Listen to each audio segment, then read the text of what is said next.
ஆத்ம ஞானத்தில் சதா சர்வ காலம் நிலைத்திருப்பது எப்படி என்ற தலைப்புல வேணா இன்னைக்கு நம்ம கொஞ்சம் டீட்டெயிலா ஏதாவது ஒன்று பேச ட்ரை பண்ணுவோம்.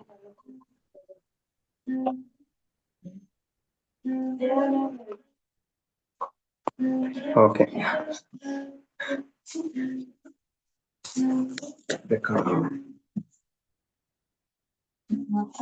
ஆத்ம ஞானத்தில் புத்தி நிலை பெற வேண்டும். பகல் அந்த அனுசந்தானத்திலேயே நிலைத்திருக்க வேண்டும் என்று ஞானதேவன் கேட்கின்றான். அவ்வாறு நாம் ஆக வேண்டும் என்றால் என்ன செய்ய வேண்டும்? முதலில் என்ன செய்யணும் அப்படின்னா, முதல்ல புரிஞ்சுக்கணும் ஆத்ம ஞானம்னா என்ன, ஆத்மானா என்னன்னு தெரியணும். அதுவே தெரியலன்னா அதுல எப்படி இருக்கிறது? சோ அந்த விஷயம் முதலில் மிக தெளிவாக நாம் புரிய வேண்டும். அதை பற்றி மட்டும் நான் கொஞ்சம் கோடிட்டு காட்டிடுறேன். அதுக்கப்புறம் நம்ம ஞானேஸ்வரியில் என்ன இருக்குன்றதை பார்க்கலாம். ஆத்மா என்றால் என்ன, ஆத்ம அனுபவம் என்றால் என்ன, பிரம்மா என்றால் பிரம்ம உணர்வு என்றால் என்ன, பிரம்மம் என்றால் என்ன, பிரம்ம உணர்வு என்றால் என்ன? நான் யார் அப்படின்னா பிரம்மம்னு சொல்றாங்களே, நான் ஆத்மா என்று சொல்கிறார்களே, நான் உடல் மனம் புத்தி அல்ல, நான் ஆத்மா என்று சொல்லுகின்றார்களே, அந்த ஆத்மானா என்னையா என்ற ஒரு கேள்வி எழுகின்றது. நான் சமீப 2-3 நாட்களாக என்னுடைய ஹையர் நாலேஜஸ் வீடியோஸ்களை நான் தொடர்ந்து கேட்டுக்கொண்டிருப்பதால் அதுல ரொம்ப அழகாவே ரொம்ப டெப்தாவே நிறைய விஷயங்களை பேசியிருக்கேன். ஸோ நான் 2-3 நாட்களாக கேட்டுக்கொண்ட அந்த விஷயங்களை அப்படியே ஷேர் பண்றேன், உங்களுக்கும் ரொம்ப யூஸ்ஃபுல்லா இருக்கும், கேளுங்க. ஸோ அதுல அந்த ஆத்ம உணர்வு அப்படிங்கிறத புரிஞ்சுக்கிறதுக்காக நிறைய விஷயங்கள் அலசியிருக்கோம். அதுல குறிப்பா டீப் ஸ்லீப்பை பத்தி பேசியிருக்கோம். So to understand very easily the ஆத்ம உணர்வு, பிரம்ம உணர்வு அப்படிங்கிறத புரிஞ்சுக்கிறதுக்கு ஆழ்ந்த உறக்கத்தை நாம் அளவுகோலாக காட்டியிருக்கின்றோம். ஏனென்றால் உடல் மனம் புத்தி இல்லாமலும் நீ இருக்கின்றாய் என்ற ஒரே அனுபவம், அந்த ஆத்ம அனுபவம் என்பது ஆழ்ந்த உறக்கத்தில் ஒவ்வொருவரும் அனுபவித்தது அப்படிங்கிற ஒரு விஷயத்தை வச்சு நிறையவே டிஸ்கஸ் பண்ணியிருக்கோம். அது மட்டும் இல்லாம வேறொரு வீடியோல என்ன டிஸ்கஸ் பண்ணியிருக்கேன்னா, ஸ்தம்பித்தல் அப்படிங்கிற ஒரு விஷயத்தை வச்சு டிஸ்கஸ் பண்ணியிருக்கேன். ஏன்னா ஆத்மாவை புரிஞ்சுக்காம ஆத்ம உணர்வுல இருக்க முடியாது இல்லையா?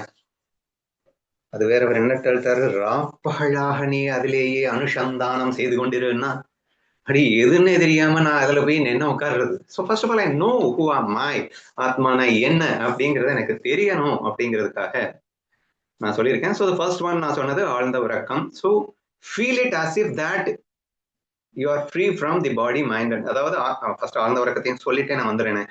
ஆழ்ந்த உறக்க அனுபவம்னா என்னங்க? உன் உடம்புல எவ்வளவு வேதனை இருந்தாலும் ஆழ்ந்த உறக்கத்துல அந்த வேதனை தெரியல. உன்னை யாராவது திட்டாங்க, பழி உணர்ச்சி, மனவேதனை, ஸ்ட்ரெஸ், டெப்ரெஷன் என்று உன் மனதில் 1000 வேதனைகள் இருந்தாலும் ஆழ்ந்த உறக்கத்துல தெரியல. உங்களுக்கு தெரியுமா, நீங்க மனோவியாதி அப்படின்னு சொல்லிட்டு ஒரு சைக்காட்ரிஸ்ட போனீங்கன்னா அவங்க உங்களுக்கு டேப்லெட்ஸ் அப்படிங்கிற பேர்ல ஆழ்ந்த உறக்கத்திற்கு அனுப்புகிறார்கள். இப்போ மோஸ்ட் ஆஃப் தி டைம் உன்னை ஆழ்ந்த உறக்கத்துக்கு அனுப்புறான், த்ரூ மெடிசின்ஸ் அனுப்புறான், சரியா? அனுப்பி உன்னுடைய அந்த ஸ்ட்ரெஸ் அண்ட் டெப்ரெஷன்ல இருந்து வெளியே வர்றதுக்கு அவன் எடுக்கிற முயற்சியே அந்த ஆழ்ந்த உறக்கம் அப்படிங்கிற டெக்னிக்கை யூஸ் பண்ணி தான் பண்றாங்க அப்படிங்கிறத நீங்க புரிஞ்சுக்க ட்ரை பண்ணுங்க, ஓகேவா? அப்ப நான் என்ன சொல்றேன் அப்படின்னா, உனக்கு கஷ்டங்கள் அப்படின்னா, கஷ்டங்கள் எதனால் வருகிறது? உடலால் வருகிறது, மனதால் வருகிறது, உன் புத்தியால் வருகிறது.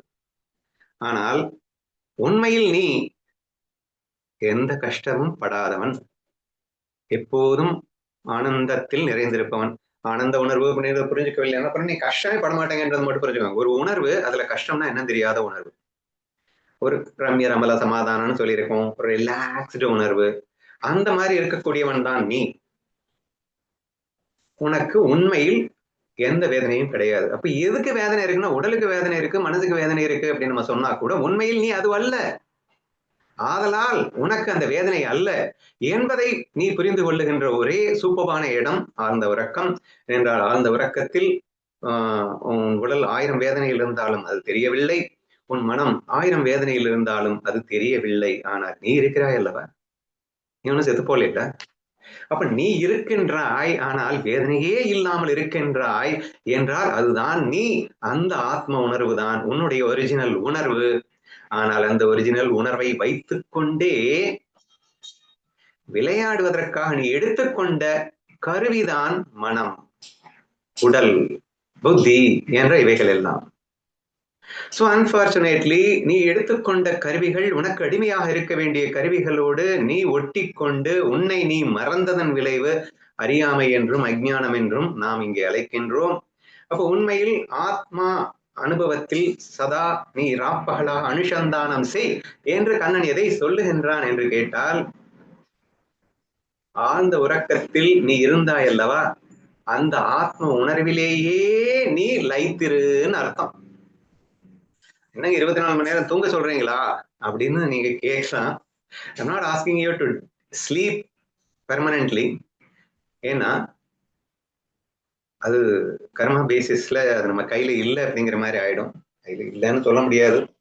உதாரணமா நிர்விகல்ப சமாதி அப்படிங்கிற பேர்ல நிறைய ஞானிகள் என்ன பண்றாங்க அப்படின்னா, வாலண்டரியா வித் அவங்களுடைய ஃபோர்ஸ்ல, அவங்களுடைய வில் பவர் மூலியமாக, அவங்களுடைய பயிற்சிகளின் வாயிலாக அந்த உடல் மனம் புத்தியை கடந்து ஆத்ம உணர்வுல பெர்மனண்டா உட்காருகின்ற ஒரு நிலையை செய்வதுதான் நிர்விகல்ப சமாதி என்று அழைக்கப்படுகின்றது என்று நீங்கள் புரிந்திருப்பீர்கள். சோ ரமணர் 5-6 வருஷம் உட்கார்ந்து இருந்தாரு, இன்னைக்கும் நிறைய ஞானிகள் வந்து சமாதியில இருக்காங்க அப்படிங்கிறதெல்லாம் நம்ம கேள்விப்பட்டிருக்கோம் இல்லையா?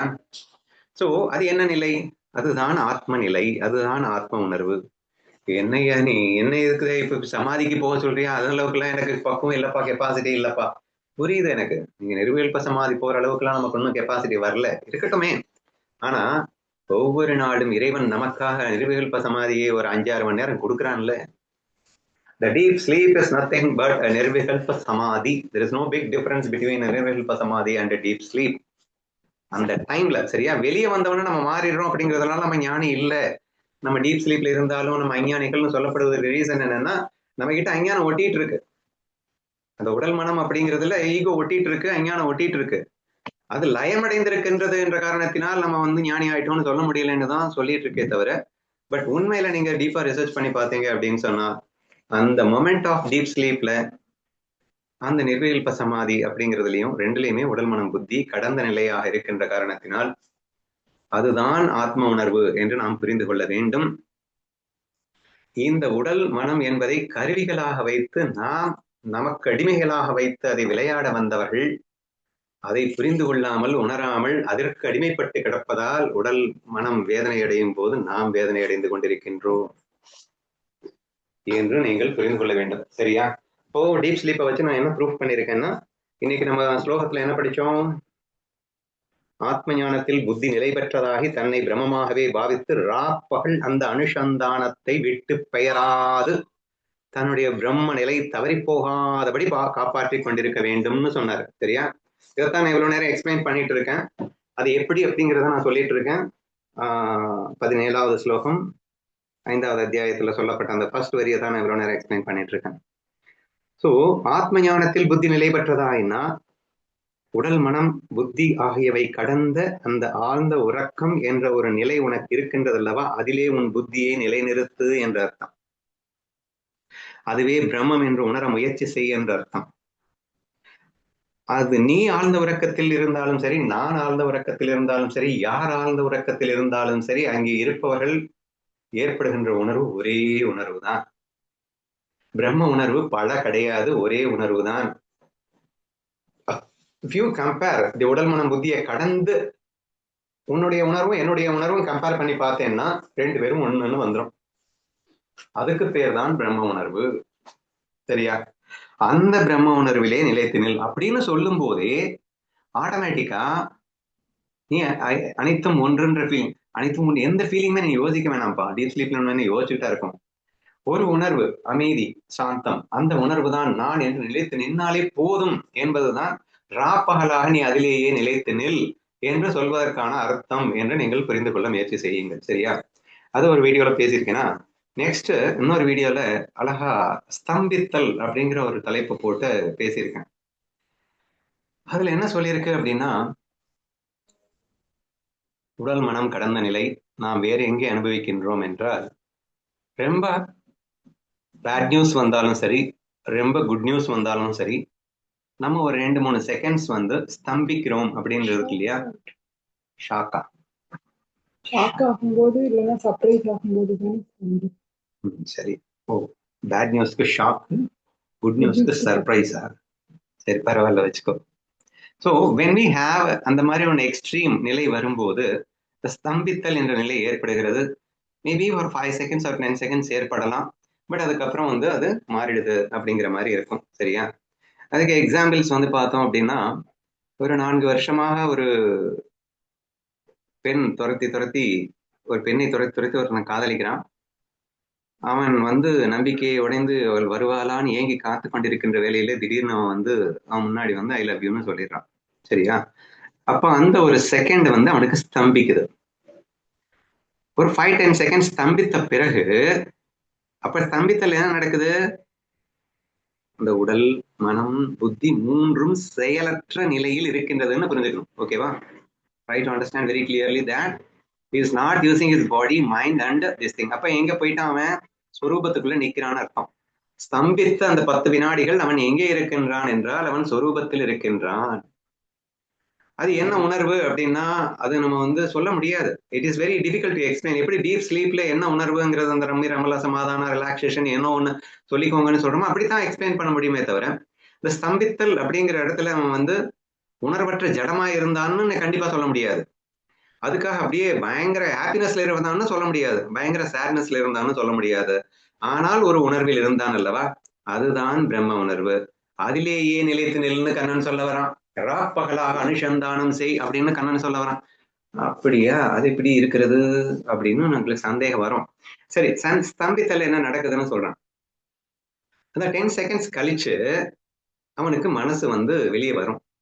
வெளியில வரும்போது தான் நினைத்ததை இத்தனை ஆண்டுகளாக தான் பாடுபட்டதற்கு விடை கிடைத்து விட்டது, சாதித்து விட்டேன், வெற்றி கொண்டு விட்டேன், ஆஹா எனக்கு அவள் கிடைத்து விட்டாள் அப்படின்னு சொல்லிட்டு தாட்ஸ் ரன் ஆரம்பிக்குது. இந்த தாட்ஸ் ஃபுல்லாவே வந்து தான் வாழ்க்கையில் வெற்றி பெற்றதாகவும் மிகப்பெரிய விஷயத்தை அடைந்து விட்டதாகவும், இது ஆனந்தம் என்றும், இது மகிழ்ச்சிக்கான தருணம் என்றும் இப்படி மனம் வந்து கொக்களிக்க கூத்தடிக்க ஆரம்பிக்கின்றது. அதுக்கப்புறமா வந்து அவன் அனுபவிக்கின்ற ஆனந்தம் என்பது பிரம்மானந்தம் கிடையாது. Please try to understand very clearly. ஸ்தம்பித்தல் அப்படிங்கிற இடத்துல இருக்கும்போதுதான் அவன் பிரம்ம உணர்வுல இருக்கிறான். அந்த ஸ்தம்பித்தல் விட்டு ஒரு 10 செகண்ட்ஸ் கழிச்சு அவன் வெளியே வந்து மனசு வேலை பார்க்க ஆரம்பிச்சு அந்த மனசு அந்த சம்பவத்தை டீகோட் பண்ண ஆரம்பிச்சு அந்த டீகோடிங்ல அதை ஒரு ஆனந்த உணர்வு அப்படின்னு சொல்லிட்டு, சாரி, மகிழ்ச்சியான உணர்வு, சுக உணர்வு அப்படின்னு சொல்லிட்டு அதை டீகோட் பண்ணிட்டு சுகமாக இருக்க ஆரம்பிக்கின்றான். இந்த சுகம் எங்கிருந்து வருகிறது அப்படின்னு சொன்னா அந்த எண்ணங்களில் இருந்து வருகிறது. மனம் உதயமான பிறகு அந்த மனதின் எண்ணங்களிலிருந்து தோற்றுவிக்கப்படுகின்ற அந்த சுக உணர்வு அப்படின்றத நீங்க புரிஞ்சுக்கணும். ஓகேவா? நெக்ஸ்ட், அந்த பொண்ணு ஐ லவ் யூ அப்படின்னு சொல்லிட்டு இவன் சுக உணர்வை டீகோட் பண்ணிட்டு பயங்கர சுகத்துல இருக்கான். சரியா? அப்படி உச்சகட்ட சுகத்துல இருக்கும்போது அவ வந்து ஐ லவ் யூ சொல்லிட்டு அப்படியே தள்ளி விலகி போறா. போயிட்டு இருக்கும் போதே அவன் கண்ணு முன்னாடியே ஒரு லாரி அவளை ஆக்சிடென்ட்ல தூக்கி அவன் கண்ணு முன்னாடி ஸ்பாட் அவுட் ஆயிடுறா. அகெயின் 10 செகண்ட்ஸ் ஸ்தம்பித்தல். ஓகேவா? இப்பயும் அவன் ஸ்தம்பித்தல்ல தான் இருக்கான். ஸ்தம்பித்தல்ல பிரம்ம உணர்வுல இருக்கான்னு சொல்றேன். சரியா? Again please don't understand hear that அவன் துக்க உணர்வுல இல்ல. ஃபர்ஸ்ட் ஸ்தம்பித்தல்ல சுக உணர்வுல இல்ல. செகண்ட் ஸ்தம்பித்தல்ல அவன் துக்க உணர்வுல இல்ல. அவன் பிரம்ம உணர்வுல இருக்கான். ஒரு 10 செகண்ட்ஸ் கழிச்சு அவன் மைண்ட் வந்து அப்படியே மெதுவா எந்திரிக்குது. அந்த சம்பவத்தை டீகோட் பண்ணுது.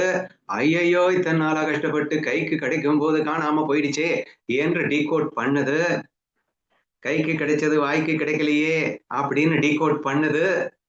அந்த இடத்துல துக்கம் என்று அது எண்ணங்கள், அந்த எண்ணங்கள் துக்கமாக உருமாறி அது அழ ஆரம்பிக்கின்றது. சரியா? So this is the way we have to understand that exactly what is that ஆத்ம உணர்வு அப்படிங்கிறத நீங்க புரிஞ்சுக்க ட்ரை பண்ணுங்க அப்படின்னு சொல்றேன். ஓகேவா? சரி, ஆத்ம உணர்வு அப்படிதான் புரிஞ்சுக்கணுமா?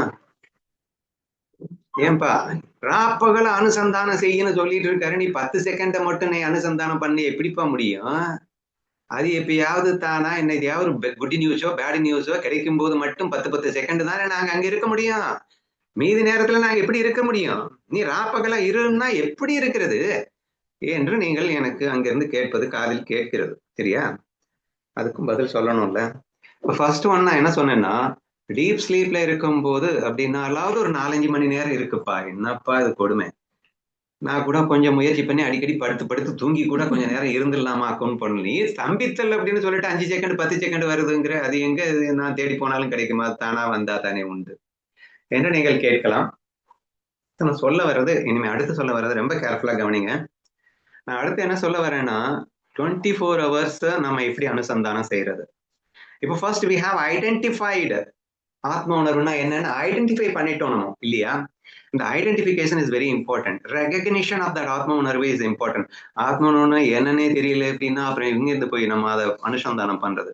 So let I think we have catch hold of that. நம்ம பிடிச்சிட்டோம் இல்லையா? அது வரைக்கும் இப்ப புரிஞ்சுக்கோங்க. சரி, அது எப்படி 24 மணி நேரம் பிடிக்கிறது அப்படிங்கிற நெக்ஸ்ட் கட்டத்துக்கு நம்ம வரணும். இப்போ எப்படி பிடிக்கலாம் அப்படின்னா அண்டர்ஸ்டாண்டிங். அதாவது இப்போ ஆத்ம உணர்வு மாயா உணர்வு. See, try to please understand that the மாயா உணர்வு அப்படிங்கிறது ஆத்ம உணர்வே தான் மாயையில பட்டு பிரதிபலிச்சிட்டு இருக்கு. There is no difference between the ஆத்ம உணர்வு and மாயா உணர்வு. பிரம்ம உணர்வும் பிரதிபிம்ப உணர்வும் ஒன்றேதான். உடல் மனம் புத்தியால் அனுபவிக்கப்படுகின்ற மாயா உணர்வு என்பது பிரதிபிம்ப உணர்வு என்று சொல்லப்படுகின்றது. அந்த பிரதிபிம்ப உணர்வு பிரம்ம உணர்வே தான். இதெல்லாம் ரொம்ப டீட்டெயிலா நம்ம நிறையவே அனலைஸ் பண்ணியிருக்கோம் இல்லையா? இப்போ வாட் யூ நீட் டு அண்டர்ஸ்டாண்ட்னா உன்னுடைய ஒரிஜினல் உணர்வு என்னன்னு கண்டுபிடிச்சிட்டே இல்ல, அந்த ஒரிஜினல் உணர்வு தான் இங்கே பிரதிபிம்ப உணர்வாக மன உணர்வாக உடல் உணர்வாக இருக்கின்றது என்ற அந்த தத்துவம் உணரப்பட வேண்டும். அப்போ ஒரிஜினல் உணர்வு அப்படிங்கிறதே நம்ம டோட்டலா மிஸ் பண்ணிடுறோம். ஏன்னா நமக்கு பிரதிபிம்ப உணர்வு மட்டுமே சத்தியம் என்று நினைத்த காரணத்தினால், நாம் ஒரிஜினல் உணர்வை மறந்த காரணத்தினால் நம்ம இத்தனை நாளா நம்ம ஏமாந்துட்டோம். ஆனா இன்னைக்கு பிடிச்சிட்டோம். எதை பிடிச்சிட்டோம்னா ஒரிஜினல் உணர்வை பிடிச்சிட்டோம். இப்போ ஒரிஜினல் உணர்வை பிடிச்சதுக்கு அப்புறமா அப்போ இது என்ன அப்படின்னு கேட்டீங்கன்னா, இது அதுதான் இது. ஆனா அதனுடைய பொய் தோற்றம், அதனுடைய வெளிப்பாடு, அதனுடைய ரெஃப்ளெக்ஷன், அதனுடைய மாயா உணர்வு, அதனுடைய பொய் உணர்வாக இந்த மன உணர்வு வெளிப்படுகிறது அப்படிங்கிறத அண்டர்ஸ்டாண்ட் பண்ணிக்க ட்ரை பண்ணணுங்க. அவ்வளவுதாங்க. இந்த ஒண்ணுதான் it's very very important point. நீங்க டீப் ஸ்லீப்ல இருக்கும்போது இருந்த அந்த உணர்வு தான் மனம் அப்படிங்கிறது. மனம் வந்த உடனே அந்த மனசுங்கிறது ஜடம், மனசுங்கிறது கருவி. இந்த மனசு அப்படிங்கிறதுல எது படுதுன்னா அந்த பிரம்ம உணர்வு தான் படுது. இந்த பிரம்ம உணர்வு மனசுல பட்ட உடனே அந்த பிரம்ம உணர்வு விதவிதமாக வெளிப்படுவதற்காக மன உணர்வுல படுது. மனசுன்னா என்ன நினைச்சிட்டேங்க, it's a tool to express the feelings அப்படின்றத புரிஞ்சுக்கணும். சரியா? First try to define body, define மைண்ட்னு முதல்ல சொல்லிடுறேன். பாடிங்கிறதும் ஒரு கருவி, மைண்டு புத்திங்கிறதும் ஒரு கருவி இல்லையா? இந்த கருவி அப்படின்னா என்னையா கருவி? இது மிக்சின்னா கருவிதான். அப்படி அது பொருட்களை எல்லாம் பவுடராக அரைக்கக்கூடிய கருவி அப்படின்னு சொல்லுவாங்கல்ல. ஃபேனுன்னா காற்று அதிகமாக உன் மேல் பட வைக்கின்ற ஒரு கருவி அப்படின்னு சொல்லுவோம்ல. அந்த மாதிரி what kind of tool is this அப்படின்றது முதல்ல தெரிஞ்சுக்கணும்ல. இப்போ பாடிங்கிறது என்னது, மைண்டு அப்படிங்கிறது என்னது அப்படின்னா it's a tool to express the பிரம்ம உணர்வு in an innumerable ways. Original உணர்வாக இருக்கின்ற அந்த பிரம்ம உணர்வே விதவிதமாய் வெளிப்பட்டு தோற்றுவதற்காக உருவாக்கப்பட்ட ஒரு கருவி. without that we cannot express it outside. நமக்குள்ள ஒரு உணர்வு இருக்கு. ஆனா அந்த உணர்வை டிஃப்ரெண்டா எக்ஸ்பிரஸ் பண்ணணும்னா I need one tool and that is called mind அப்படின்னு புரிஞ்சுக்கோங்க. ஓகேவா? அண்ட் அப்கோர்ஸ் மைண்டுக்கு ஹெல்ப் பண்றதுக்காக வந்தது இந்த பாடின்னு புரிஞ்சுக்கோங்க. ஏன்னா மைண்டோட டூல் தான் பாடி, உன்னோட டூல் தான் அந்த பிரம்ம உணர்வோட டூல் தான் மைண்ட் அப்படின்னு கூட நீங்க புரிஞ்சுக்கோங்க. இல்ல ரொம்ப ஈஸியா நம்ம இதோட எக்ஸாம்பிள் நம்ம அடிக்கடி சொல்லக்கூடிய எக்ஸாம்பிள் எடுத்துக்கிட்டீங்கன்னா, நடிகன் என்பது ஒரு பிரம்ம உணர்வா வச்சுக்கிட்டீங்க அப்படின்னா அது டிஃப்ரெண்டா எக்ஸ்பிரஸ் பண்ணி டிஃப்ரெண்டா அனுபவிக்கணும் அப்படின்னு சொன்னா வேஷங்கிற மனசு தேவை, வேஷங்கிற கருவி தேவை. அந்த வேஷங்கிற கருவிக்கு மனசுன்னு பேருன்னு புரிஞ்சுக்கோங்களேன். சரியா? சரி, இப்போ ஒரிஜினல் உணர்வுன்னா என்னன்னு தெரிஞ்சிருச்சு, மனசுன்னா என்னன்னு தெரிஞ்சிருச்சு. இப்ப இந்த ரெண்டும் தெரிஞ்சதுக்கு அப்புறம் நீ என்ன செய்யணும்? சதா சர்வ காலம் அனுசந்தானம் செய். எதை? ஆத்ம ஞானத்திலேயே உன் புத்தியை நிலை பெற்று அனுசந்தானம் செய் அப்படிங்கிறார். அப்படின்னா உன் ஒரிஜினல் உணர்வு அப்படிங்கிறத மிஸ் பண்ணாம இருக்கிறது தான் இங்கே அனுசந்தானம். 24 hours நான் ஸ்டாப்பா எதை மிஸ் பண்ணக்கூடாது அப்படிங்கிறாருன்னா, இத்தனை வருஷமாக நம்ம அந்த பிரதிபிம்ப உணர்வு உண்மையான நம்பி ஒரிஜினல் உணர்வை தொலைச்சிட்டு இருந்தோம் இல்லையா, அதை இன்னைக்கு தானே பிடிச்சோம். டீப் ஸ்லீப்லயும் ஸ்தம்பித்தல் அப்படிங்கிற விஷயத்திலையும் பிடிச்சிட்டோம்ல. அந்த பிடிச்ச விஷயத்தை விட்டுறாத அப்படிங்கிறது தாங்க. அதை விட்டுறாதேன்னா அது கொஞ்ச நேரத்துக்கு தான் இப்ப என்னால பிடிக்க முடியும் அப்படின்னு நீங்க சொல்ல முடியாது. ஏன்னா அதுவே தான்ப்பா அந்த டூலை யூஸ் பண்ணிட்டு இருக்கு. I am not differentiating. மாயா உணர்வு பிரம்ம உணர்வுன்னு ரெண்டு உணர்வு எல்லாம் கிடையாது. ரம்ய ரமல சமாதானமாக தூங்கிக் கொண்டிருந்த அதே உணர்வு தான் விழித்தல் அப்படிங்கிறது. டூலை கையில் எடுத்தல் அப்படின்னு அர்த்தம். நடிகன் வேஷம் போடுகின்றான்னு அர்த்தம். ஷார்ட் ஓகே அப்படின்னு சொல்றதுதான் அந்த விழித்தல் அப்படின்னு அர்த்தம். ஷார்ட் ஓகே சொன்னதுமே கண்டிப்பா நீ வேற மாதிரி ஆயிடுறதான். நடிகன் ஒரு சூப்பர்பா பணக்காரனா இருக்கான்னு வச்சுக்கோங்களேன். ஷார்ட் ஓகேன்னு சொன்னதான் ஐயா விச்ச போடுங்க அப்படின்னு சொல்றான்னு வச்சுக்கோங்களேன். But still at the same time just find out the difference that who is அந்த ஐயா பிச்சை போடுங்கன்னு எவன் கத்துனா? நடிகன் தான் கத்திட்டு இருக்கான். தட் ஒரிஜினல் உணர்வு தான் கூவிட்டு இருக்கு இல்லையா. This is not two different things அப்படின்றத புரிஞ்சுக்க ட்ரை பண்ணுங்க அப்படிங்கிறான். சரியா? It is that original உணர்வு. When it uses the tool of the mind, it appears to be different. அது தோற்றத்திற்கு அப்படியே உள்டாவாக மாறுபாட்டு தெரிகின்றது. அது உண்மை இல்லாத வெறும் தோற்றத்திற்காக, அதாவது டிஃபரெண்டாக எக்ஸ்பிரஸ் பண்ணி மகிழ வேண்டும் என்பதற்காக ஆத்ம உணர்வே ரம்ய ரமல சமாதானமாகவே இருக்கிறதை விட டிஃபரெண்டா எக்ஸ்பிரஸ் பண்ணணும்ன்றதுக்காக டூலை கருவியை கையில் எடுக்கும் போது அது அப்படி இருக்கிறது. புரிஞ்சுட்டா? சரி, இந்த அண்டர்ஸ்டாண்டிங் வேணும் அப்படிங்கிற 24 hours நீங்க ஆத்ம உணர்வுல இருக்கணும் அப்படின்னா இது கஷ்டம் கிடையாது. ஏன்னா நீங்க ஒரிஜினல் உணர்வை மறந்ததுனால, அது இல்லைன்னு நினைச்சதுனால அது கஷ்டமா இருந்திருக்கலாம். இப்ப ஒரிஜினல் உணர்வே தான் மாயா உணர்வா இருக்குன்னு புரிஞ்சுக்கிட்டோம்ல. இப்ப எந்த உணர்வுல இருந்தாலும் நான் ஒரிஜினல் உணர்வு தான் என்ற புரிதலோடு நீங்கள் மாயையில் இருக்கும் போதும் கூட நீங்க ஆத்ம உணர்வில் அனுசந்தானத்தை செய்து கொண்டிருக்கிறீர்கள் என்றுதானே அர்த்தம். உடல்ல ஒரு வேதனை இருக்கு. இது என் ஒரிஜினல் உணர்வு வெளிப்படுத்துகின்ற பொய்யுணர்வு. உன் போக்கஸ் ஃபுல்லா ஒரிஜினல் உணர்வு இருக்கு. ஒரிஜினல் உணர்வை நீ மறக்கல. ஆனா அந்த ஒரிஜினல் உணர்வுடைய ஒரு கருவியை பயன்படுத்திட்டதுனால இங்கே ஒரு வலி வேதனை அல்லது சுக வலியோ துக்க வலியோ என்னமோ ஒண்ணு என்று உணர்வு. அப்ப மனசுல எக்கச்சக்கமான உணர்வுகள், கோபம், பயம், பதட்டம், சுகம், குதித்தல், எக்கச்சக்கமான உணர்வுகள் இருக்கு. அப்ப இந்த உணர்வுகள் என்பது என்னுடைய அந்த பிரம்ம உணர்வே தான் இந்த இடத்திலே சும்மா நாச்சுக்கும் பொய்யாக இப்படி இருக்கின்றது. அது உச்சக்கட்ட சுகமாகட்டும் அல்லது உச்சக்கட்ட துக்கமாகட்டும், both are nothing but my original உணர்வு என்று நீங்கள் புரிந்துவிட்டால் நீங்கள் 24 மணி நேரம் அனுசந்தானம் செஞ்சுட்டு இருந்தீங்கன்னா அர்த்தம். அந்த எக்ஸாம்பிள் நான் முதல்ல சொன்ன எக்ஸாம்பிள் போயிடலாமா? முதல்ல சொன்ன எக்ஸாம்பிள் நான் என்ன சொன்னேன் அப்படின்னா, 4 ஆண்டுகள் துரத்தி காதலித்த பெண் ஐ லவ் யூ சொல்லிவிட்டாள் அப்படின்னு சொன்னோம். சொன்ன உடனே அவன் ஸ்தம்பித்து போனான் அப்படின்னு சொன்னான். நம்மால எங்க போயிட்டாரு? பிரம்ம உணர்வுக்கு போயிட்டாரு. பிரம்ம உணர்வுல இருந்துட்டு அந்த பிரம்ம உணர்வை டிஃபரெண்டா வெளிப்படுத்துறதுக்காக தான் இந்த டூல் எடுத்திருக்காரு. இந்த மாயா வேஷத்தை போட்டிருக்காரு. இந்த இடத்துல இன்னும் நல்லா டீப்பா போனீங்க அப்படின்னு சொன்னா அந்த காதலியே இவன் தான், காதலித்தவனும் இவன் தான் அப்படிங்கிற மாதிரி வரும். சரியா? இப்போ இவன் அதை டீகோட் பண்றான் அப்படிங்கிற சொல்றோம் இல்லையா? அந்த டீகோட் பண்ணும்போது அதை சத்தியம் என்று நம்புகின்றான் இல்லையா? அங்கதான் நம்ம மிஸ்டேக் பண்றோம். என்னுடைய அந்த ஒரிஜினல் உணர்வு இப்போது மாயையின் சம்பந்தத்தை எடுத்துக்கொண்டிருக்கிறது, அவ்வளவுதான். இப்போ நீ சந்தோஷப்பட வேண்டாங்கல. ஆனா இந்த ஷார்ட் ஓகேன்னு சொன்னதுக்கு அப்புறம் இந்த இடத்துல ஐ லவ் யூ சொல்லி இருக்கிறா அப்படிங்கிறதுனால நடிகன் எப்படி அப்படியே துள்ளி குதிச்சு, அதனாலதான் இந்த ஸ்லோகத்திலேயே பாருங்க, நாளைக்கு ஞானேஸ்வரியில 17வது ஸ்லோகத்தை 18வது ஸ்லோகத்தையும் நீங்க படிக்கும்போது சரி 18-19 படிக்கும்போது பாத்தீங்கன்னா there will not be any difference between a ஞானி and அஜ்ஞானி அப்படிங்கறது பயங்கரமா சொல்லியிருக்காரு. You cannot find in outward looks, அவன் வெளி தோற்றத்துல பாத்தீங்கன்னா you cannot not at all find, அதாவது கண்டுபிடிக்கவே முடியாது. ஆனா அவனுக்கு மட்டும்தான் தெரியும் மற்றவங்களுக்கும் அவனுக்கும் ஏணி வச்சாலும் எட்டாத தூரத்துல இருக்கும் அப்படின்னு சொல்லிட்டு. சோ அவன் மட்டும்தான் அந்த ஆத்ம உணர்வுல இருப்பான். உண்மையில மற்றவங்க மாதிரிதான் தெரிவான் அப்படிங்கிறத நம்ம நாளைக்கு பார்க்க போறோம்னு வச்சுக்கோங்களேன். நான் இந்த இடத்துல அந்த எக்ஸாம்பிள் தான் சொல்ல வரேன் நான். சரியா?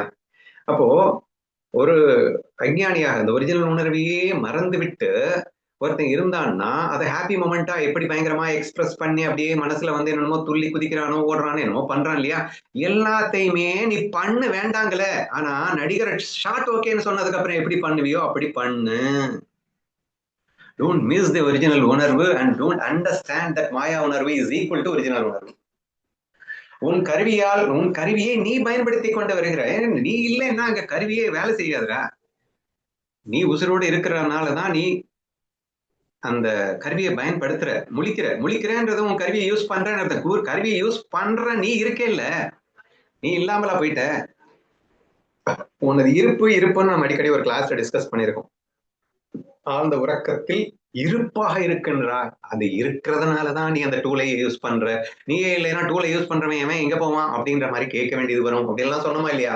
அந்த மாதிரி அந்த இருப்பு உணர்வை நீ மிஸ் பண்ணக்கூடாது. மிஸ் பண்ணாம இருந்தா இந்த மாயா உணர்வையும் நீ அற்புதமா மாயையா நீ வெளிப்படுத்துவ. அப்ப அந்த ஒரிஜினல் உணர்வே மாயையில் வெளிப்படுவதாகத்தான் நீ உணர்வாயே தவிர நீ மாயையில போயிட்டு சிக்கிட்டு இருக்க மாட்ட. சரியா? அப்போ அந்த நேரத்துல அவன் வந்து பயங்கரமா துள்ளி குதிக்கிறான், பயங்கரமா செய்யறான். அந்த ஷார்ட் ஓகே அப்படின்னு சொன்னதுமே அந்த நடிகர் எப்படி எக்ஸ்பிரஸ் பண்ணுவோன்னு அந்த மாதிரி எக்ஸ்பிரஸ் பண்றான். பட் அவன் உண்மையில் எதை அனுபவிக்கின்றான் என்றால் ஒரிஜினல் உணர்வு தான் அனுபவிக்கிறான். ஒரிஜினல் உணர்வு சும்மா நாச்சுக்கும் பொய்யா டிஃபரெண்டா எக்ஸ்பிரஸ் பண்ணி அனுபவிக்கிறான். எக்ஸ்பிரஸ் பண்ணி எதை அனுபவிக்கிறான்? எக்ஸ்பிரஸ் பண்ணி ஒரிஜினல் உணர்வு தான் அனுபவிக்க முடியும். இருக்கிறது ஒரு உணர்வு தானே, 100 உணர்வா இருக்கு. Of course it is that Atma Unarvu. It is just an expressing it in a different ways, but enjoying what na நான் தான், என்னைத்தான். நான் என்ன மட்டும் தானே அனுபவிக்க முடியும். ஏன்னா இருக்கிறது நான் மட்டும் தானேங்க. நானே வேஷத்துல பல விதமா டிஃபரெண்டா அனுபவிக்கிறேன் அப்படிங்கிறதுனால நான் என்னத்தையோ வேற எதையோ அனுபவிக்க முடியும். சோ பொய் உணர்வாக இருந்ததும் நானே தான், உண்மை உணர்வான நானே பொய் உணர்வாகிய என்னுடைய உணர்வை நானே என்னை அனுபவிக்கின்றேன் என்று புரிகிறதா? சரி, அப்படியே அடுத்த எதுக்கும் போங்க.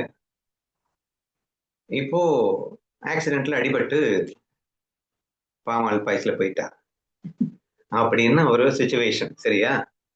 இப்பயும் வந்து நான் யாரு? ஸ்தம்பித்தல். உனக்குதான் அடிக்கடி நீ யாருன்னு காட்டிட்டு தானே இருக்கு. ஈஸ்வராலய துணை உண்டு. நீ ஜீவனா இருந்தாலும் தூங்கும் போது காட்டுது, ஸ்தம்பிக்கும் போது காட்டுது. உன்னை யார் அதை விட சொன்னா? பிரச்சனையே நமது ஸ்தம்பித்தலையும் டீப் ஸ்லீப்பையும் கோட்டை விடுறதுதான். அப்போ நீ இருக்கின்றாய், உனது இருப்பு இருக்கின்றது. உடல் மனம் புத்தி கடந்த நிலையிலும் நீ இருக்கின்றாய். அந்த இருப்பை உணர். உடல் மனம் புத்திங்கிறது மாயை என்பதை சுலபமாக உணர்ந்து விடலாம். இப்போ உடல் மனம் புத்திங்கிறது உண்மைன்னு ஏன் நினைக்கிற? உன் இருப்பை மறந்ததுனால தானே நினைக்கிற. அப்ப இருப்பை பிடிச்சிட்டேன்னா அது ஆட்டோமேட்டிக்கா மாயான்னு தெரிஞ்சு போயிடும்ல என்ற அந்த உண்மையை தான் இங்கே சொல்லிக் கொண்டிருக்கின்றேன். அப்ப என்ன ஆகும் அப்படின்னா ஆட்டோமேட்டிக்கா அந்த செகண்ட் சீன் லைக் அந்த அந்த பெண் செத்து போய்விட்டாள் அல்லவா? சோ அதை பார்த்த உடனே இவன் அந்த பிரம்ம உணர்வுலயே தான் இருக்கான். இங்க பாருங்க, ஞானியா இருக்கும் பட்சத்துல அவன் ஸ்தம்பித்தல்லையும் பிரம்ம உணர்வுல தான் இருப்பான். அந்த பிரம்ம உணர்வுல இருந்து கொண்டே அந்த ஸ்தம்பித்தல் உணர்வு அப்படின்னு சொன்னோம் இல்லையா, அந்த பிரம்ம உணர்வு மாறாமலேயே ஒன்னஸ்பியில வெட்டு விடாமலே தான் டுவாலிட்டிக்கு வரணும்னு சொல்லியிருந்தோம்ல.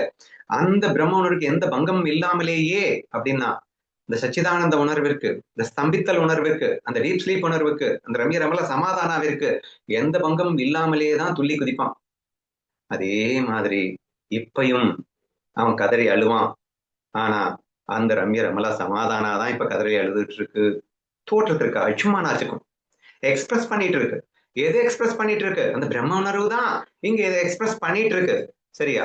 அப்போ அந்த பிரம்ம உணர்விலேயே நீ சதா சர்வகாலமும் அனுசந்தானம் செய் என்று கண்ணன் சொல்லியதை நீங்கள் இப்படித்தான் புரிந்து கொள்ள வேண்டும். அப்ப இதை எப்படி நான் செய்ய முடியும் அப்படின்னா, ஆத்ம ஞானத்திலே புத்தி நிலை பெற்றதாகிவிட்டால் அப்படின்னா என்ன அர்த்தம்? அந்த ஸ்டில்னஸ் தான் நான் நீ புரிஞ்சுக்கிட்டேன்னு அர்த்தம். இந்த ஸ்தம்பித்தல் தான் நான் நீ புரிஞ்சிருந்தான்னு அர்த்தம். ஒரிஜினல் உணர்வு தான் நான் நீ புரிஞ்சிருந்தான்னு அர்த்தம். புத்தியில திடமா நீ வச்சிருந்தேன்னு அர்த்தம். Let whatever happens it is just an expression of that original உணர்வு அப்படிங்கிற அண்டர்ஸ்டாண்டிங் உனக்குள்ள வரும்போது you can able to be maintain that 24 ஹவர்ஸுமே உன்னால அந்த இதுல இருக்க முடியும். சரியா? ஐ திங்க் அந்த 2 வரைக்கும் எக்ஸ்பிளைன் பண்ணிட்டேன்னு நினைக்கிறேன். ஆத்ம ஞானத்தில் புத்தி நிலை பெற்றதாய் தன்னை பிரம்மமாகவே பாவித்து ராப்பகல் அந்த அனுசந்தானத்தை விட்டு பெயராது தன்னுடைய பிரம்ம நிலை தவறி போகாதபடி காப்பாற்றி கொண்டிருக்கின்றான். புரிஞ்சிருச்சா இப்போ? எவனுக்கு இப்படிப்பட்ட வியாபக ஞானம் ஏற்பட்டிருக்குமோ அவனுடைய சம திருஷ்டியை விசேஷமாக வர்ணித்து சொல்லவும் வேண்டுமா அப்படின்னு அடுத்து போறார். சரியா? இப்போ சமதிருஷ்டி ஏன் வந்தது? இதுக்கு முன்னாடி ஸ்லோகமும் பாத்தீங்கன்னா பேதபாவம் அற்று போகும் அப்படிங்கறதுதான் ரொம்ப அழகா சொல்லிட்டே வர்றாங்க. சித்தத்தில் ஏற்பட்டவனுக்கு மூவுலகமும் ஒன்றுபட்டு போய் பேதம் எங்கும் காண கிடைக்காமல் போகும் அப்படின்னு சொன்னார். சரியா? இப்படிப்பட்ட விவேகம் சித்தத்தில் ஏற்பட்ட பின், எப்படிப்பட்ட விவேகம்? இவ்வளவு நேரம் நான் கத்திட்டு இருந்தேன் இல்லையா, அந்த விவேகம் சித்தத்தில் ஏற்பட்ட பின் அவனுக்கு உலகமும் ஒன்றுபட்டு போய் பேதம் எங்கும் காண கிடைக்காமல் போகும். ஆகவே அவன் முக்தனாய் போய்விட்டதால் இலக்கு திக்கில் சூரியன் உதித்தவுடனே அத்திக்கு தேஜோமகமாய் விடுவது போலே இதர திக்குகளும் பிரகாசமாக தோன்றுவது போல் உலகத்தார் அனைவரும் அவனுக்கு முக்தனாய் தோன்றுவார்கள். That is very very important point. சரியா? வேததான் இந்த இடத்துல எக்ஸ்பிளைன் பண்றாரு. உலகத்தார் அனைவரும் முக்தனாய் தோன்றுவார்கள்னு போன ஸ்லோகத்துல சொன்னாரு. இந்த ஸ்லோகத்துல அதே தான் டிஃப்ரெண்ட் எக்ஸாம்பிள்ஸ் மூலியமாக பூதங்களில் பேதமற்று இருப்பதாக பார்க்க ஆத்மஞானிக்கு பேதம் இருப்பதாக பார்ப்பதற்கு ஆத்மஞானிக்கு கிடைக்காமலே போய்விடும் அப்படிங்கிறத வித் டிஃப்ரெண்ட் எக்ஸாம்பிள்ஸோட சொல்லியிருந்தார். என்ன சொன்னாரு? பாக்கியத்துக்கு தரித்திரம் கிடைக்காதது போலே, சூரியனுக்கு இருட்டு கிடைக்காதது போலே, அமிர்தத்துக்கு மரணம் கிடைக்காதது போலே பூதங்களில் பேதம் இவனுக்கு கிடைக்காமல் போகும் அப்படின்னு அழகா சொல்லியிருந்தாரு. அதே டிஃப்ரெண்டா போன ஸ்லோகத்துல உலகத்தார் அனைவருமே அவனுக்கு முக்தர்களாக தோன்றுவார்கள் அப்படின்னு சொல்லியிருந்தார். சரியா? சோ இப்போ இந்த அண்டர்ஸ்டாண்டிங்ல அப்படியே வாங்க, அவனுக்கு எப்படி முக்தர்களாக தெரிவார்கள்? அவன் எங்க இருக்கான்? இப்போ ஒரிஜினல் உணர்வுல இருக்கான். இந்த ஒரிஜினல் உணர்வு டிஃப்ரெண்டா எக்ஸ்பிரஸ் பண்றதுக்காக தான் மைண்ட்ங்கிற கருவியை யூஸ் பண்ணுது அப்படின்னு சொன்னோம். சரியா? இப்போ நம்ம பேதம் இதெல்லாம் எங்க இருந்து வந்ததுங்க? வேஷத்துல தானே பேதம் வந்தது. ஆனா வேஷம் எது போட்டது? ஒரிஜினல் உணர்வு எடுத்துக்கொண்ட வேஷம் தான் ஒட்டுமொத்த உலகமுமே. எவ்வளவு ஈஸி பாருங்க அண்டர்ஸ்டாண்ட் பண்ணிக்கிறது. அந்த காதலித்தானே அல்லவா பெண்ணு, அந்த பெண் என்பதும் ஒரு வேஷம் தானே. அந்த வேஷத்தை எடுத்ததும் யார்? நீ அந்த ரம்ய ரமல சமாதானா அல்லது ஸ்தம்பித்தல் என்ற அந்த ஒரிஜினல் உணர்வு சொன்னோம் இல்லையா, அந்த ஒரிஜினல் உணர்வுல பாத்தீங்க அப்படின்னு சொன்னா பேதமே இல்லைன்னு சொன்னோம் இல்லையா. ஏன்னா டீப் ஸ்லீப்ல நீயும் நானும் ஒண்ணுதானே. ஸ்தம்பிச்சிட்டேன்னா அந்த நான் ஸ்தம்பிச்சாலும் நீ ஸ்தம்பிச்சாலும் அது நீ குட் நியூஸ்ல சம்பிச்சாலும் சரி, பேட் நியூஸ்ல சம்பிச்சாலும் ஸ்தம்பித்தல்ன்ற உணர்வுல என்னடா பேதத்தை பார்க்க போற? அப்ப அந்த உணர்வு பேதமெறியா ஒரு உணர்வு. அந்த உணர்வில் நீ காணும் போது நீ இந்த ஒட்டுமொத்த உலகத்தையும் பேதமற்றதாகத்தான் காண்பாய். கிருஷ்ணா ஃபீல்ல வர்ணிச்சு சொல்லியிருக்கேன். டே வில்லனா வந்தா என்ன, ஹீரோவா வந்தா என்ன, வர்றது என் கண்ணன்டா. சோ வேஷத்துல 1000 பேதங்கள் இருந்தாலும் வருவது என் கண்ணன் என்ற பார்வையை பார்க்கும் போது பேதத்தை காண முடியாது அப்படின்னு நான் வர்ணிப்பேன் இல்லையா. சோ அதே விஷயம்தான் இங்க. ஒரிஜினல் உணர்வே தான் 1000 வேஷங்களை எடுத்துக்கொண்டு வருகிறது என்பதற்காக வேஷத்தில் இருக்கின்ற பேதத்தை அவன் உண்மை என்று எண்ண போகின்றானா என்று நீங்கள் சிந்திக்க வேண்டும். சரியா? இத இன்னொரு வீடியோல நான் டிஃப்ரெண்டா உங்ககிட்ட பேசியிருக்கேன். என்ன பேசியிருக்கேன்னா, நான் அபிராமியோட டிஸ்கஸ் பண்ற மாதிரி ஒரு டிஸ்கஷன் அழகா போகுது. அதுல என்ன சொல்லியிருக்கேன் அப்படின்னா, இந்த உடல் மனம் புத்தியை கடந்து நான் எங்கே இருக்கின்றேன் அப்படிங்கிற ஒரு டாபிக் நம்ம டிஸ்கஸ் பண்ணி அனலைஸ் பண்ணும்போது அவன் ஃபைனலா காற்று அப்படின்னு அழகா சொல்லி முடிக்கிறான். அதாவது இந்த உடல் மனதை உடலை விட்டுருங்க, இந்த மனசு புத்தி நான் நினைச்சிட்டு இருக்கேன்ல, இந்த மனசு புத்திங்கிறத ஒரு பேயின்னு வச்சுக்கோ அப்படின்னு ஆரம்பிச்சு, பேயின்னா என்னன்னு புரிஞ்சுக்கிறது கஷ்டமா இருக்கா? அப்ப காத்துன்னு வச்சுக்கோ. காத்து கருப்பதான் பேயின்னு சொல்லுவோம்லாம் அதுல சொல்லியிருக்கேன். சரியா? சோ இங்க ரொம்ப புரிஞ்சுக்கிறது கஷ்டம்லாம் ஒண்ணும் இல்லை. இட் இஸ் ஒரு உணர்வு. சரியா? ஆக்சுவலா இந்த மைண்ட் அண்ட் இன்டலெக்ட், இந்த மனசு புத்தி அப்படிங்கிறது உனக்கு வேறையா இருக்கு, எனக்கு வேறையா இருக்கு. வேற வேறையா இருக்கும்போது எப்படிப்பா ஒன்னா இருக்க முடியும் என்று கேட்டால், காற்று என்பது எந்த பொருளில் விழுகின்றதோ அதற்கு ஏற்றாற்போல் வாசம் வரும். ஒரு பூந்தோட்டத்தில் நீங்கள் இருக்கிறீர்கள் என்றால், பூந்தோட்டத்துக்கு அருகில் இருக்கும்போது அந்த காற்றானது அந்த பூவிலே வருடி விட்டு உங்கள் அருகில் வரும்போது அப்படியே பாத்தீங்கன்னா அப்படியே நறுமணத்தில் நீங்கள் மிதக்கின்றீர்கள். நெக்ஸ்ட் ஒரு சாக்கடை, ரொம்ப கப் இருக்கிற இடமா நீங்க உட்கார்ந்துருக்கீங்க. அப்போ அந்த காத்து அந்த பக்கமா வருது. அது எதுல பட்டு வருது? அந்த சாக்கடையிலே பட்டு வருகின்றது. விளைவு துர்க்கந்தமாக இருக்கின்றது. பயங்கர கப்படிக்குது. சரியா? சரி, இப்போ இந்த தூய, அதாவது நறுமணமாக இருந்ததுக்கும் துர்க்கந்தமாக இருக்க, சுகந்தம் துர்க்கந்தம்னு ஞானதேவர் சொல்லுவார். சோ சுகந்தம்னா நறுமணம். சுகந்தமாக வந்தது எது? காற்று. துர்க்கந்தமாக வந்தது எது? காற்று. இப்ப கோளாறு காற்றுலையா அல்லது அது விழுந்த இடத்துலையா? இப்ப இந்த விழுந்த இடம் என்பதை நீங்கள் எதுவாக புரிந்து கொள்ள வேண்டும் என்றால் வேஷம் என்று புரிந்து கொள்ள வேண்டும். சரியா? எடுத்துக்கொண்ட வேஷத்தின் அடிப்படையிலே அது வேற வேறையாகத்தான் தெரியும். ஹீரோ வேஷத்துல பட்டு வரும்போது சுகந்தமாக இருக்கின்றது, வில்லன் வேஷத்தில் பட்டு வரும்போது துர்க்கந்தமாக இருக்கின்றது என்று நீங்கள் சொல்லிக் கொள்ளுங்கள். ஆனால் காற்றில் என்னையா சுகந்தம் துர்க்கந்தம்?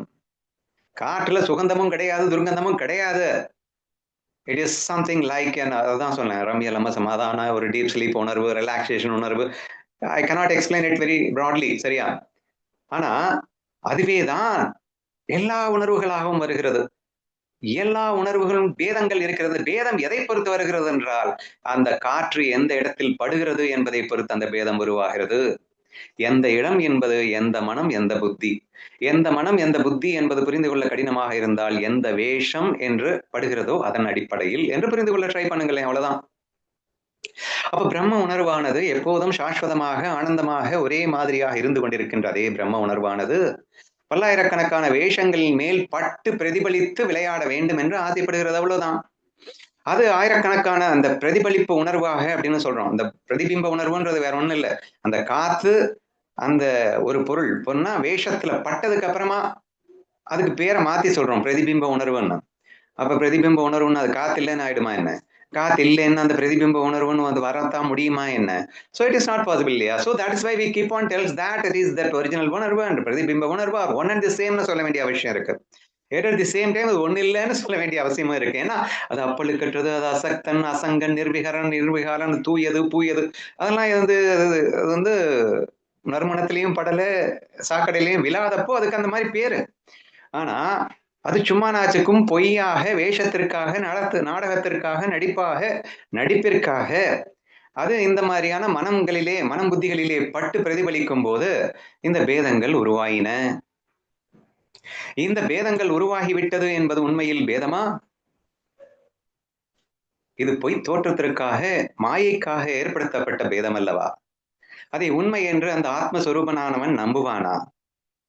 இப்ப உங்களுக்கு புரியுதா? அப்போ சதா சர்வகாலமும் ஆத்ம ஞானத்தில் நிலை பெற்றவன் உலகத்தில் அனைவரையும் முக்தனாக பார்ப்பான். என்ன இருக்கிறதே அவன் மட்டும்தானே. அவனுடைய அந்த ஒரிஜினல் உணர்வு தானே பல்லாயிரக்கணக்கான வேஷங்கள்ல பட்டு பிரதிபலிச்சுட்டு இருக்கு. இங்க நான் மட்டும்தான் இருக்கேன். என்ன நான் புரிஞ்சுக்கிட்டேன் அப்படின்னா நான் மட்டும்தான் எல்லாத்துலயும் இருக்கேன். இங்கே வேறொன்று என்பது இல்லாத போது அனைவருமே ஜீவன் முக்தர்களாக காண்பான் என்பது எவ்வளவு எளிதாக புரிகிறது என்று புரிந்து கொண்டீர்களா? அல்லது இந்த ஸ்லோகத்துல சொன்னாரு, வேதம் என்பதை அவனுக்கு காண கிடைக்காது. சூரியனுக்கு எப்படி இருட்டை தேடினால் காண கிடைக்காதோ, எப்படி பாக்கியத்திற்கு அன்லக்கி அப்படிங்கிறது காண கிடைக்காதோ அப்படிங்கிற மாதிரி அவர் சொல்ல வேண்டிய அவசியம் இப்ப புரிகிறதா? அமிர்தத்துக்கு சாவு கிடைக்காதோ, ஆத்ம ஞானிக்கு பேதம் காண கிடைக்காது. ஏனென்றால் ஆத்ம ஞானி தன்னை யார் என்று உணர்கின்றான். அந்த ஆத்ம உணர்வே தான் எல்லா மன புத்திகளிலும் பட்டு பிரதிபலித்து பேதங்கள் போல் காட்சியளித்துக் கொண்டிருக்கிறது. தோற்ற மாத்திரமாக இருக்கின்றது, அது உண்மையில் தோன்றாமல் இருக்கின்றது. ஆதலால் இங்கே பேதம் என்பது உண்மை இல்லாத வெறும் தோற்றம். ஆதலால் இங்கே பேதம் இல்லை, அவனுக்கு பேதம் தெரியாது என்று புரிந்து கொண்டீர்களா? புரிந்து கொண்டீர்கள் என்றால் 5வது அத்தியாயத்தின் 17வது ஸ்லோகம் 17வது ஸ்லோகம் முழுவதுமாக விளக்கிவிட்டேன் என்று நம்புகின்றேன். சந்தேகங்கள் இருந்தால் கேட்கலாம்.